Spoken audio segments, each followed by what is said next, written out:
What if Tommy Shelby had pulled the trigger on Oswald Mosley? One bullet at a rally in 1934, and the most dangerous man in England dies on a stage. And the man who killed him learns that some doors, once opened, never close again. This is the story of the Shelby that history never wrote. A hall in the Midlands, the winter of 1934.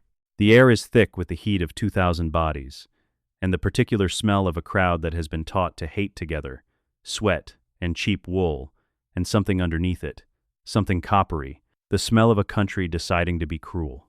On a stage hung with black banners, Sir Oswald Mosley is in full flight, and the crowd is his. He has the voice, the certainty, the terrible, easy charm of a man who has found the exact words a frightened people want to hear. He is going to be somebody. Everyone in that hall can feel it. The future has a face now, and it is smiling.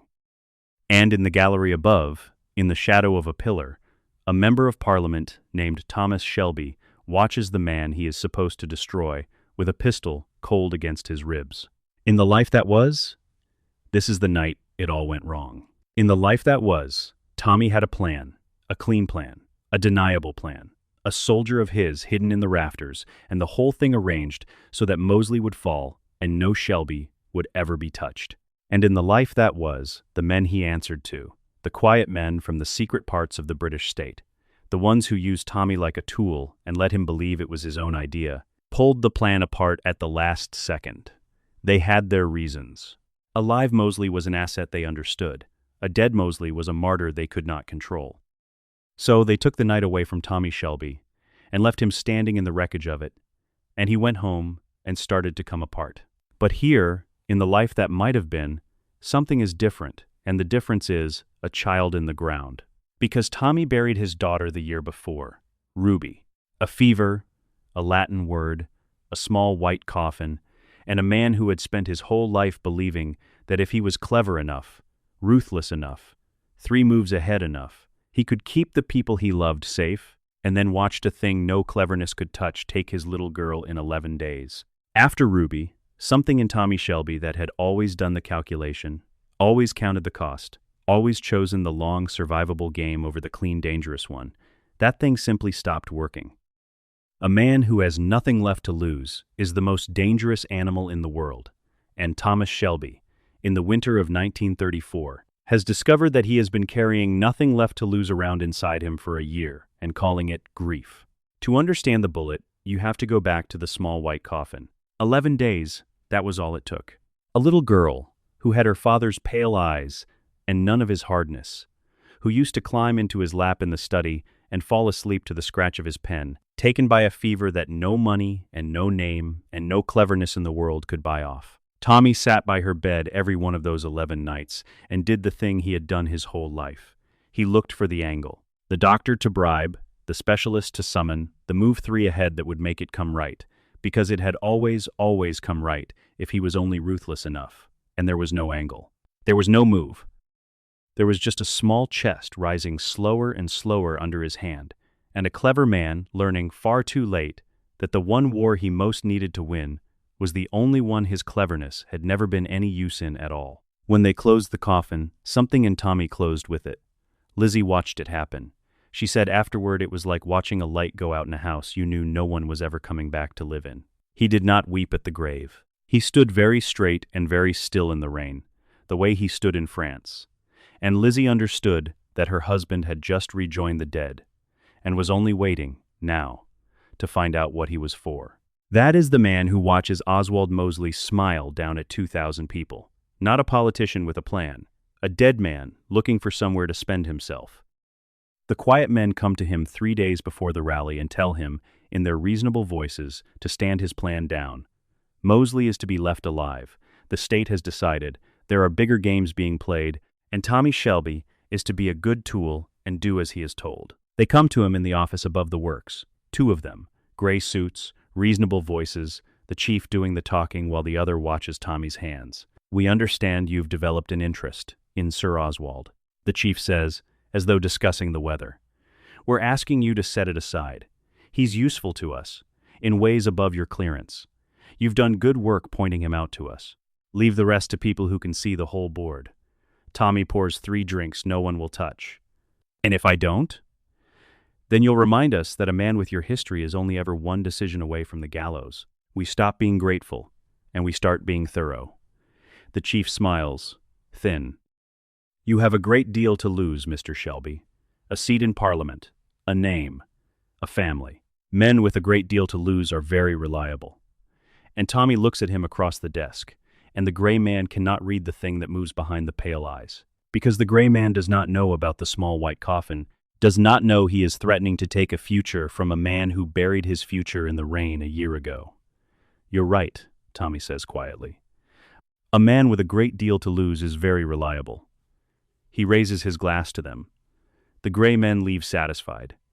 Tommy listens and nods and says the words they want to hear. And then he goes home and takes a pistol from a locked drawer, the one he kept from France, and he cleans it himself at the kitchen table, slowly, the way other men say their prayers. Lizzie finds him at it. She knows the look. She has been married to it for years. They told you to stop, she says. I heard. Whatever it was you were going to do, they took it off you. So why are you sat there with that thing in pieces in front of you like it's Christmas morning? Because they think I'm still a man who does as he's told, Tommy says, not looking up. They think I've got something left they can threaten. A future, a position, something to lose. He fits a part into place with a small, precise click. They're 4 months too late, Lizzie. They're a daughter too late. Tommy. Her voice drops. If you do this, if you do it yourself, with your own hand, in front of 2,000 people, there's no plan that saves you. No deniability. No clever way out the back. They'll have you. The state, the law, his people, all of it. You'll have done the one thing even you can't talk your way out of. I know, Tommy says. And for the first time in a year, he looks up at her, and there is something almost like peace in his ruined face. That's why it has to be me. Everything else in my life I did with a plan that kept me alive. This one I'm going to do because it's right, and let the dying fall where it falls. I've been dead since France, Lizzie. I died in a tunnel with the mud coming in. I've just never spent it on anything that mattered. I'm going to spend it on him. And here is why it has to be Mosley, and why Tommy cannot let it go the way the quiet men want him to. Because Tommy has sat across a table from the man. He courted him once, in the years when Tommy still played every angle, got close, got inside, got near enough to take the measure of him the way only another predator can. And what he found frightened him in a way 30 years of gangsters and coppers and warlords never had. Mosley, alone, with the charm switched off, over a brandy in a private room, had looked at Tommy Shelby and talked about the future. About what was coming. About the kind of country it would take to be strong again, and the kind of people who would have to be, his word, managed.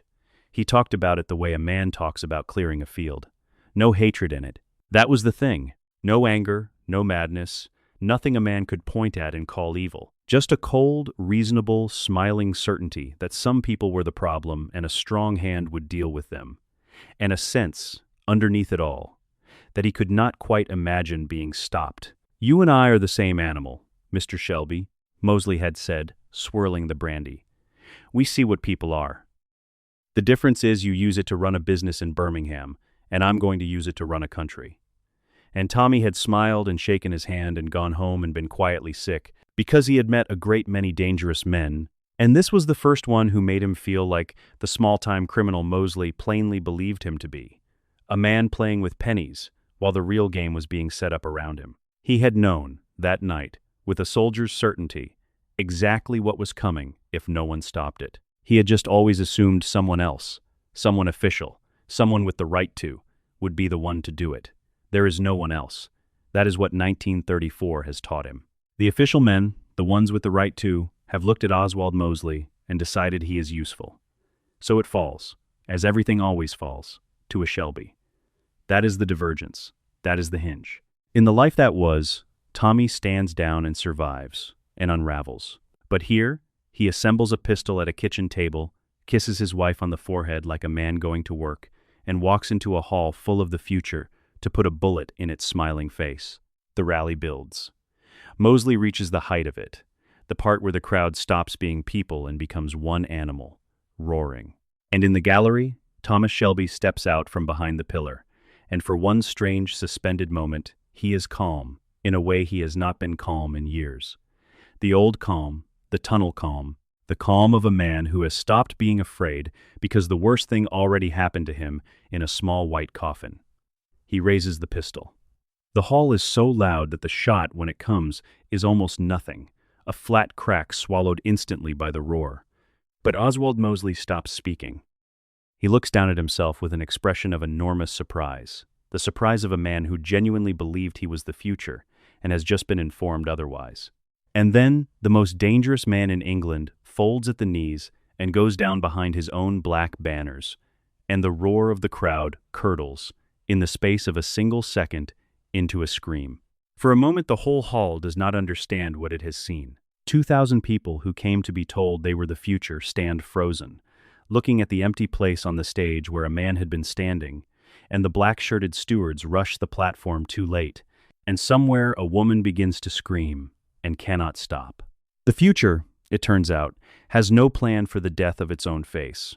And in the gallery, in the eye of all of it, Thomas Shelby lowers the pistol and feels nothing. Not triumph, not fear. The same flat gray calm he felt at the bottom of a tunnel in France, with the world ending around him. He has done the thing. It is done. It cannot be undone or denied or quietly arranged away by reasonable men in gray suits. He looks at his own hand, holding the gun as though it belongs to someone else, and then he sets the gun down on the gallery rail, gently. And he waits, because running was never the point, and he discovered a year ago, in a child's bedroom, that there is nowhere left to run to anyway. When the stewards reach him, he does not resist. He lets them take him down through the screaming hall, past the curdled future, and the last thing he sees as the doors swallow him is a single black banner sagging against the wall with Mosley's lightning bolt on it, and no one left to hold it up. What happens next is the price, and it lands the way prices always land in this family, on everyone. Tommy does not run. That is the thing nobody expects, least of all the quiet men. He stands in the gallery with the pistol still in his hand and lets them take him, because running was never the point. The point was to be the man who did it, in the open, where it could not be undone or denied or quietly arranged away. He is dragged out through a screaming hall, and the last thing he sees as they take him is the black banner with Mosley's symbol on it, sagging now, with no one left to hold it up. The family learns it from the morning papers, and a telephone that will not stop ringing. Arthur is the first to move, because Arthur always moves first. He is halfway to the door with a gun, and no plan before Ada gets in front of him. And do what? Ada says, "Shoot the entire British state? He's not in a cell some copper can be bribed, Arthur. He shot a national figure in front of 2,000 witnesses.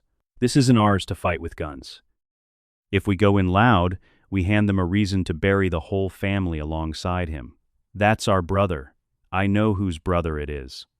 Ada's voice cracks, just once, before she gets it back under control, because someone in this family has to keep their head, and it has always, always ended up being her. There is a moment, that first night, when Ada stands alone in the study where Tommy used to plan everything, and she does the thing the whole family does in a crisis without ever admitting it.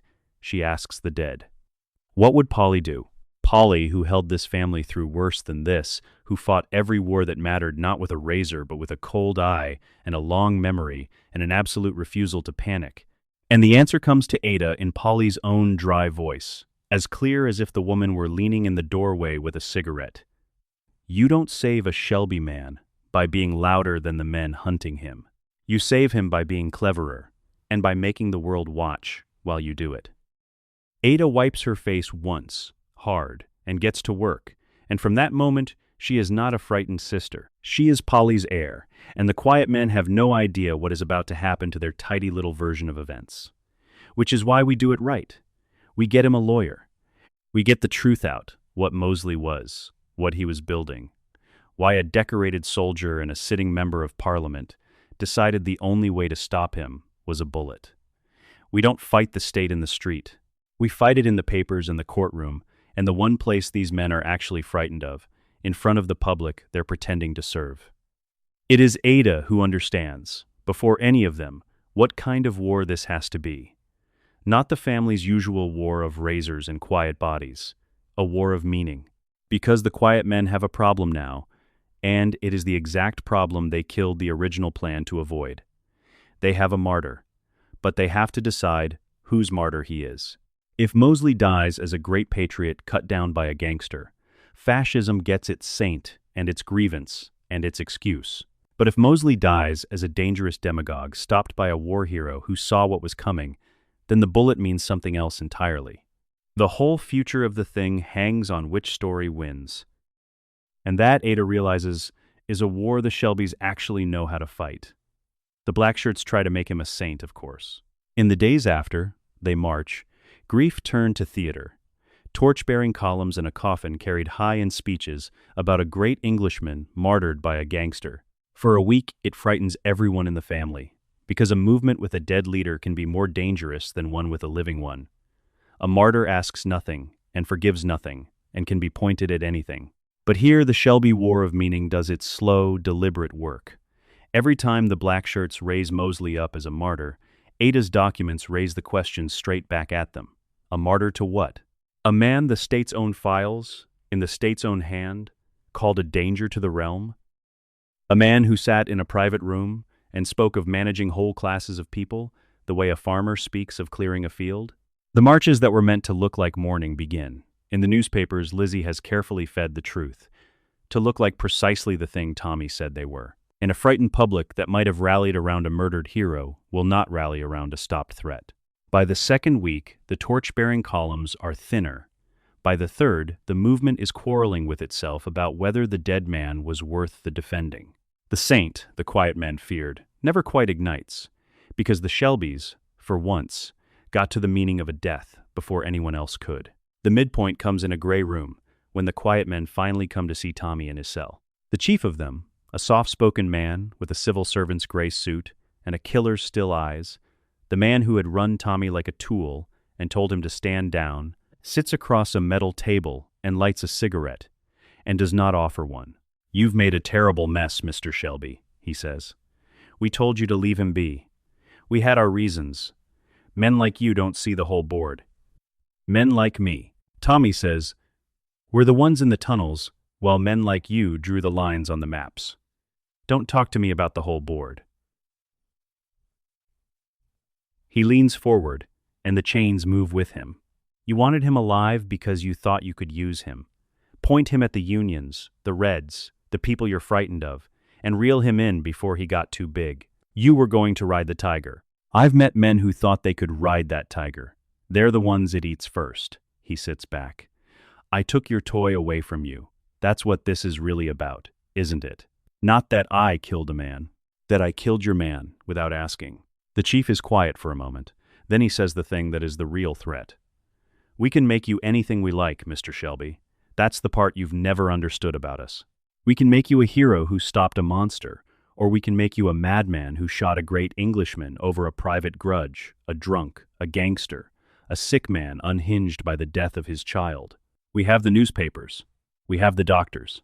We have the version. And the version is the only thing that survives. He stands, buttons his coat. You're going to hang either way. The only question left is which Thomas Shelby hangs. And that we decide. And here is where the family's war of meaning is won. Not by Tommy, who is in a cell, but by the people he raised and married and gathered around him over 30 years. Because the quiet men have the newspapers, but the Shelbys have something the quiet men have always underestimated. They have the truth, and they have 30 years of knowing exactly how to make Birmingham listen. Ada takes the documents, and there are documents, because Tommy Shelby never did a single thing in his life without keeping a record of who told him to do it. The meetings, the men, the instructions to gather intelligence on Mosley, the proof that the state itself had spent years treating the man as a threat before it decided he was an asset. Lizzie takes the human story, the soldier, the grief, the father who buried his daughter and then put himself between his country and a man who promised to make cruelty a flag. Finn runs the streets, the way Finn has finally learned to, getting the real account into every pub and works and market in the Midlands before the official version can set.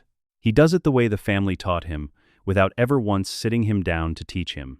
A word in the right snug, a pint bought for the right docker, the true story moving along the canals and through the factory gates. faster than any London newspaper, because Birmingham has always trusted what it hears in the garrison over what it reads in print. They're going to tell you, "My brother's a madman," Finn says, to a back room full of hard men who have known the Shelby name their whole lives. Some of you were in that hall. Your cousins were. You know what Mosley was building, and you know what it would have done to streets like ours. So you tell it. Tonight. Tomorrow. In every house, on every row, before the version with the lies in it has time to dry. And they do, because Finn Shelby has finally become the thing he spent his whole anxious youth straining to be, a man whose word moves a city. The bitter joke of it, the one he'll carry the rest of his life, is that he only managed it the week his brother stopped being able to.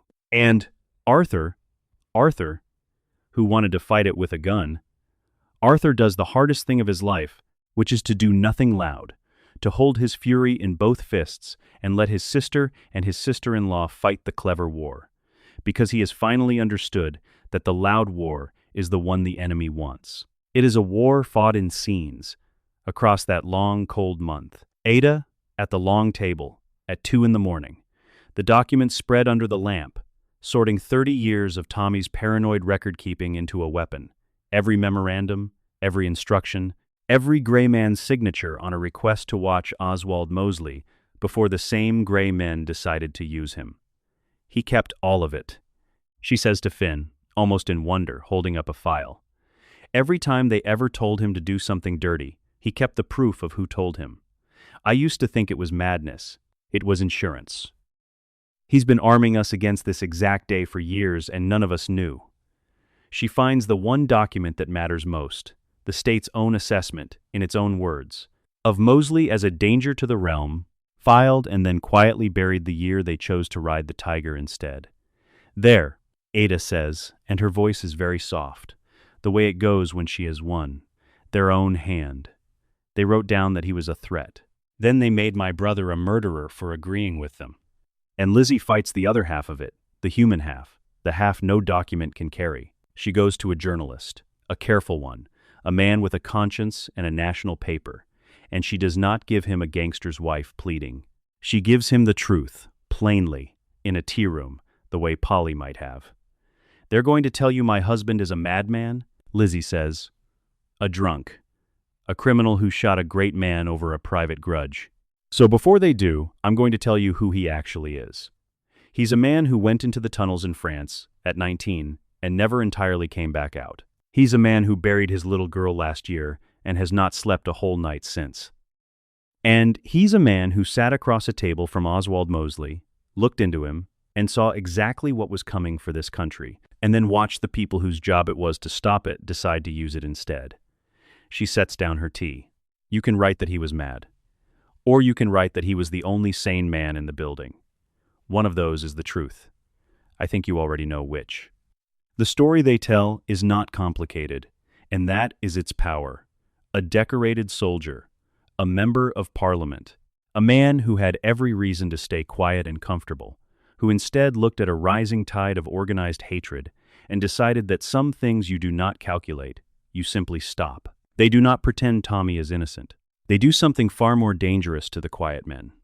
They make him understandable. They make 2,000 frightened people, and then a whole country, ask the question the state cannot afford them to ask. What would it take to make a sane man do that? And the answer, hanging over everything, is Mosley himself, and the black banners, and the coppery smell of a crowd being taught to hate. It does not save Tommy's life. Let us be honest, the way this family is always honest.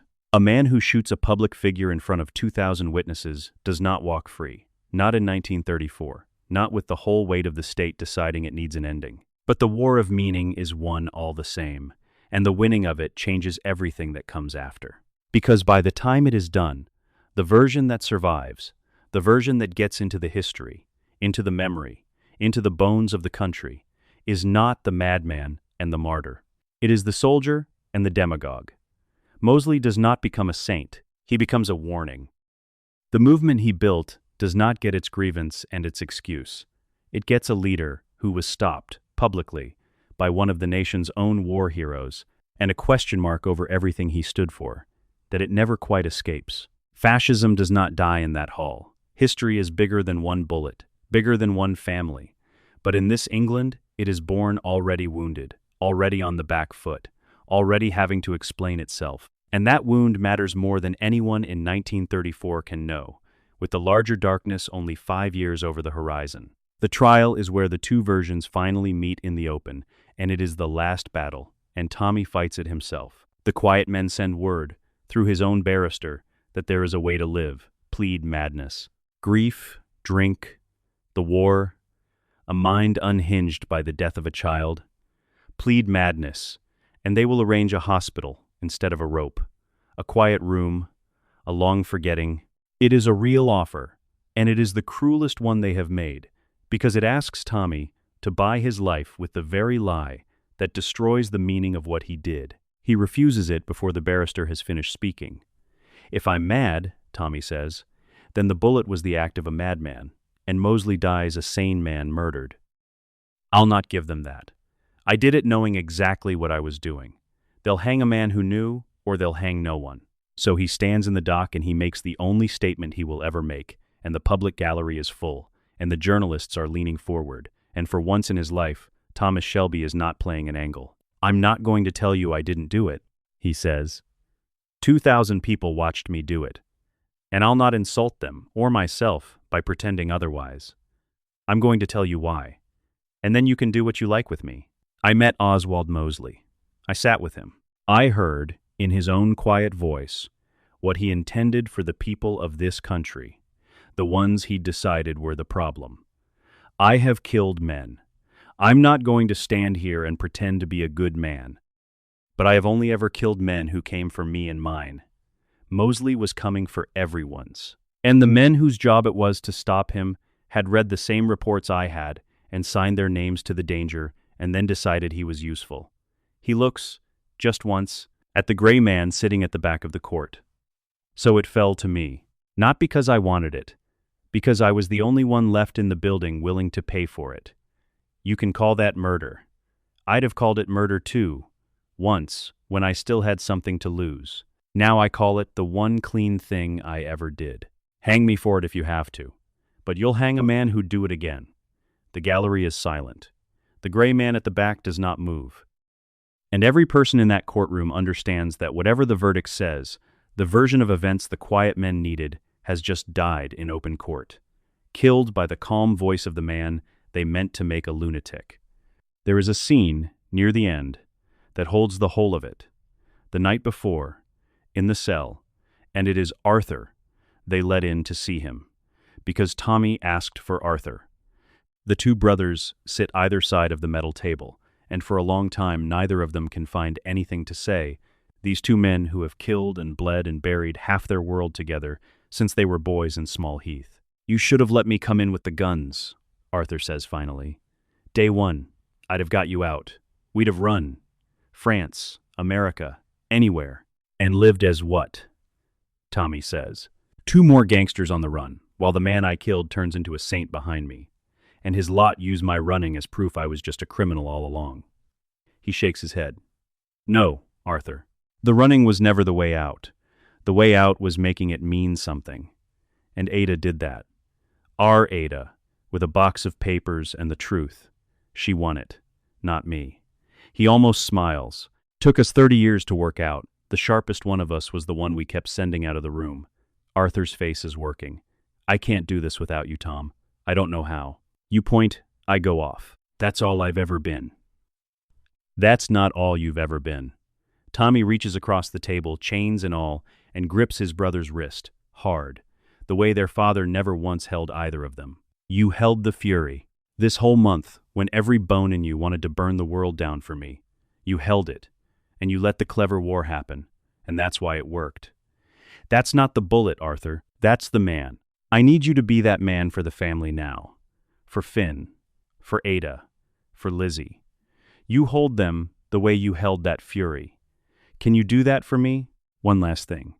And Arthur, who has never been able to say a soft word out loud in his life, says, I'll hold them. And it is the only promise he has ever made that he keeps without a single drop of blood. They let Lizzie in too, the last evening. And that is the hardest hour of all, Because with Arthur, there were things to arrange and a promise to extract. And with Lizzie, there is only the thing itself. She sits across the metal table from her husband, and she does not cry, because she decided in the car that she would not spend their last hour on tears he'd have to carry to the rope. "You're not sorry," she says. "It is not a question." "No," Tommy says. "I'm not. Is that a terrible thing to tell you? It'd be worse if you lied." She reaches across and takes his hand, chains and all. "I knew what you were when I married you. I knew there'd be a morning like this one waiting somewhere down the line. I just always thought it'd be over money, a feud, something stupid and small." Her voice holds. She will not let it go. "Instead, it's this. You're going to hang for the one thing in your whole life that was actually worth it. I've spent all week trying to decide whether that makes it better or worse." Tommy looks at their joined hands. "Better," he says. "Trust me. I've died for worse reasons, in worse places, with no one to show for it. This is the first death I was ever offered that I'd choose again." They sit a while in an ordinary married silence, the kind they never got enough of. Then he says the thing he called her in for. "Look after them. Not the way I did, all strategy and distance, holding everyone at arm's length so it wouldn't hurt so much when I lost them. Look after them the way Pole did, with your whole hands. They'll need it. And you're better at it than I ever was. You always were. You just never had the room." And Lizzie says, "I will," and means it. And it is the second promise made in that gray room that gets kept without blood. And here is the one reflective passage, the soul of it, the thing we keep when the others throw it away. All his life, Thomas Shelby played the long game. He counted every cost. He saw every move, 3 ahead. He survived a war and a peace, more dangerous than the war, by never once letting the moment make his choices for him. It made him rich. It made him powerful. It kept him alive through things that killed better men. And it never, not once, made him free, because a man who is always calculating the cost of survival is a man who has already agreed to pay any price to keep surviving, and there is no leash shorter than that one. It took the death of a child to cut it. It took losing the one thing he could not protect with cleverness to teach him the thing the clever never learn, that there are moments when the calculation is the cowardice, when the long game is just a beautiful word for doing nothing, while the worst thing in the world walks up onto a stage and smiles. He had one bullet and one clear shot at a thing he knew, in his ruined soldier's heart, was genuine evil, and for once in his life, he did not ask what it would cost him. He simply stopped it, and it killed him. But a man dies once, however he does it, in a tunnel or on a gallows, or slowly in a garden pretending it's strategy. And of all the deaths Thomas Shelby was ever offered, the only one he ever chose was this one. The one that meant something, the one his daughter, wherever the small white coffins go, might have understood. We are taught to admire the long game, the patient man, the survivor, the one who lives to fight another day. And there is wisdom in it. God knows it kept this family breathing through 30 years that should have killed them all. But there is a lie folded inside that wisdom. And the lie is this, that there is always another day, that the cost can always be paid later, that the moment in front of you can always be deferred to a wiser, safer time. Sometimes there is no later. Sometimes the man is on the stage, and the gun is in your hand, and the wiser, safer time is a story the comfortable tell themselves to explain why they did nothing. Tommy Shelby spent his whole life believing in later. It took a daughter, and a demagogue, and one cold, clear winter night to teach him the only lesson he never wanted to learn, that a man is not measured by the wars he survives, but by the one he finally decides is worth not surviving. They hanged him on a gray morning, and the family was not allowed to be there, so they did the only thing left to do. They gathered at the long table in the house where the coal fire never goes out, and Arthur sat at the head of it where Tommy used to sit, and held them the way he promised. Ada, with her box of papers that won the war, Tommy couldn't. Finn, grown all the way now, into a man at last. Lizzie, dry-eyed and terrible and proud. And somewhere, in whatever room the dead keep, a man who had been dead since France finally got to stop pretending and put down the pistol and the cleverness and the weight of 30 years, and a woman with a silver streak in her hair, and a little girl with a fever long since gone, were waiting for him, and neither of them asked him to be 3 moves ahead of anything ever again. The family went on, because families do. Arthur held them, the way he promised, and it turned out that the man everyone had always called the blunt one, the bullet, the brother who only ever broke things, had a steadiness in him that nobody had needed until Tommy was gone, and once it was needed, it held. Ada ran the business mind of it, Polly's true heir at last. Finn became a man people listened to. Lizzie raised what was left of the children with her whole hands, the way she'd promised, and never once let them grow up thinking their father was a murderer. She let them grow up knowing he was the man who stopped one.